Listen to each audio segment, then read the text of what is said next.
Obviously, you don't have the like 1 mana like efficient spells you do in Modern, so it's a little different. But then again, you don't get Jace the Mind Sculptor in Standard too. You know, like it's all about the little things. And here we go. We're going to see Jace come down, and he is going to attack the top of Michael Blythe's deck. It's fine. There's many ways to. There are all the roads you want to roam. Yep. In Magic lore, is like there are many roads to roam. Like basically, there are many roads to Dominaria. Is that the like take? All right, there's that Academy Ruins you had mentioned earlier. Not really going to do anything here, but just a kind of cool card that's in his deck. Yeah, that summarizes what's going on in this game. All right, well, we're just going to run out a naked Archive Trap here, and it's going to get negated, I believe. Yep. And, I mean, we were done. We're done. We're getting more done. This game is... We're just waiting for Teferi's Emblem to close things out. And then, yeah, thank you. Okay. Have you ever seen Teferi's Emblem with Jace Brainstorm? No, I mean, that's what I was hoping we would get to see, but... I mean, it would have gotten to that point. Time is a factor here for Michael Did David Vo keep a one-lander? It's a very good one. No, 2 lands at least. There's an opt and a field of... All right, there's Glimpse the Unthinkable. And there goes those search to Scannas that could have been problematic with that Glimpse. And just mills the top 10 cards. Yep. Field of Ruin go. You could opt to try to get a blue source, but I'd rather just pass here and have Spell Snare up for another Glimpse. All right, and there is Shelldock Isle card. Michael played last turn with time. We didn't talk about it, but once someone has 20 cards or less in their library, you can play the card under there for free. Yeah. And there's Glimpse number 2, and it does get a Spell Snare. Yeah, Celestial Colonnade, great draw. Mind Funeral, though, let's see, there's a negate in hand or not. This Mind Funeral actually would resolve. Well, here's Snapcaster. Snap is, let's see that hand. There's not another Spell Snare. There's 2 Dispels. This is just going to resolve, apparently.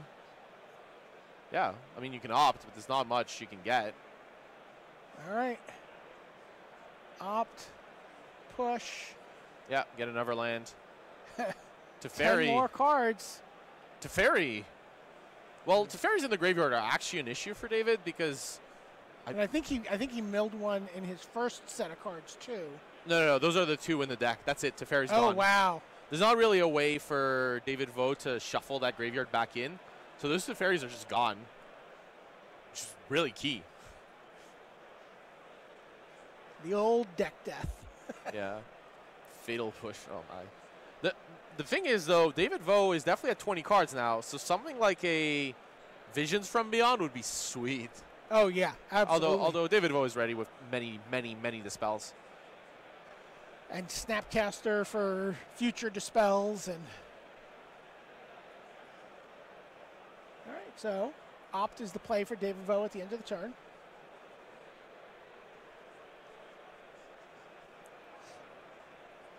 Plenty of time. You're not worried about the 2 damage that Snapcaster Mage is dealing every turn.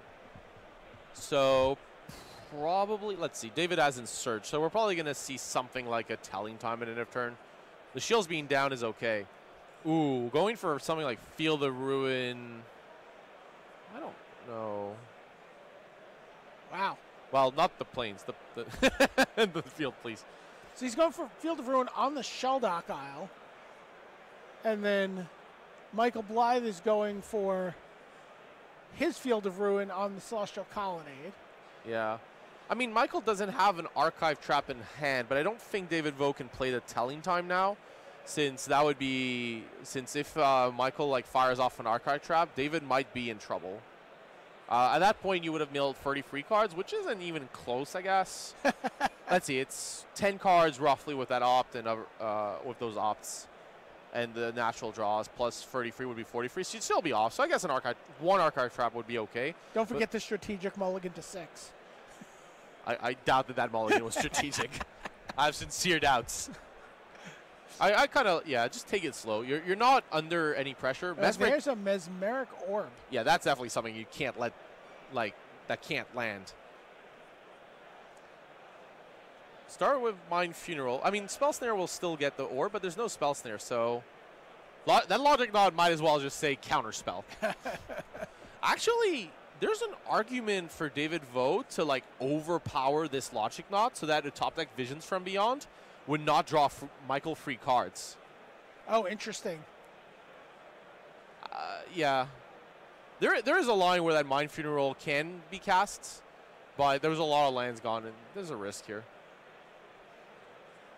Yeah, I mean, I would have gone to like about 15 cards. Yeah, the Mesmeric Orb is Mesmeric Orb. That is a real problem for David. So whenever a permanent becomes untapped, that permanent's controller puts the top card of their library into their graveyard.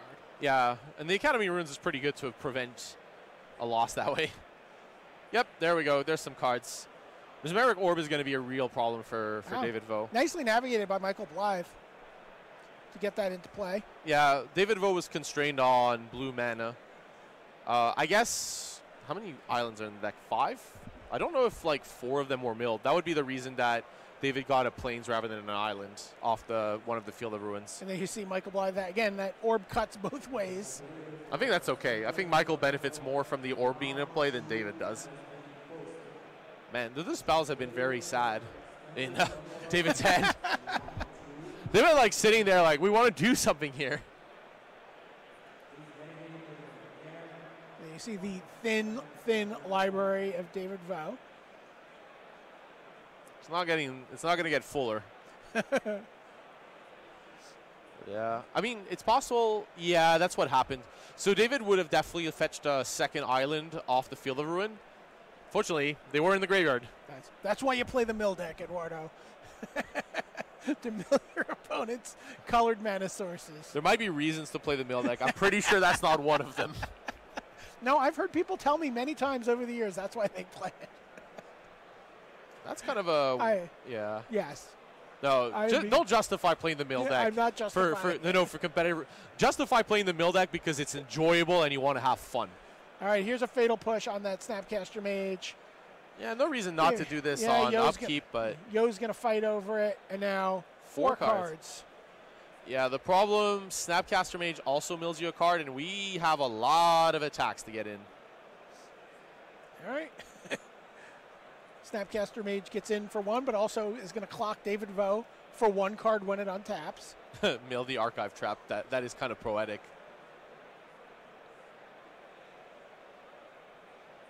Here is Snapcaster Mage. Are we just flashing back Archive Trap? Actually, that's an interesting question. Or do you see flash back Glimpse? Yeah, well, okay. If you're trying to play around Snapcaster Mage, you know that your opponent could Spell Snare Snapcaster Mage. So you know they don't have Spell Snare if this Snapcaster Mage resolves. So then you're trying to figure if they have Spell Snare. They can't, so they can't have Snap. So then you're like, what could they have? And the answer is like either an unconditional counterspell or a mana leak or something, or negate, which doesn't matter. But if they have that dispel, then you definitely want to fire this off. So okay, yeah. So here's the Glimpse. And David Vo is going to cast Telling Time. This is going to be really tragic. Gets a land. Resolves. Should have played Emrakul the Aeon's Torn. Should have been ready. Wow, and there's the hand. Michael Blythe, blue-black mill. Takes it down. Glimpse the unthinkable. You know, that's just the sorcery speed played around the instant. Those dispels have been very sad, yeah. Yeah, they just sat there in his hand. Yeah. So it was pretty insane. We saw Mission Briefing, not a card I was necessarily expecting to see get played in Modern this weekend. Yeah, Pascal Maynard did write an article about like the cases where Mission Briefing would be better, and it's for those cards like Archive Trap. Well, maybe he didn't mention Archive Trap, but like Force of Will that have an alternative casting cost where having Flashback would be a drawback. Interesting. All right, we've got more Magic coming up for you after this. All the players who had 3 buys, all the big pro names are going to be coming into the feature match area starting in round 4, and that's coming up right after this.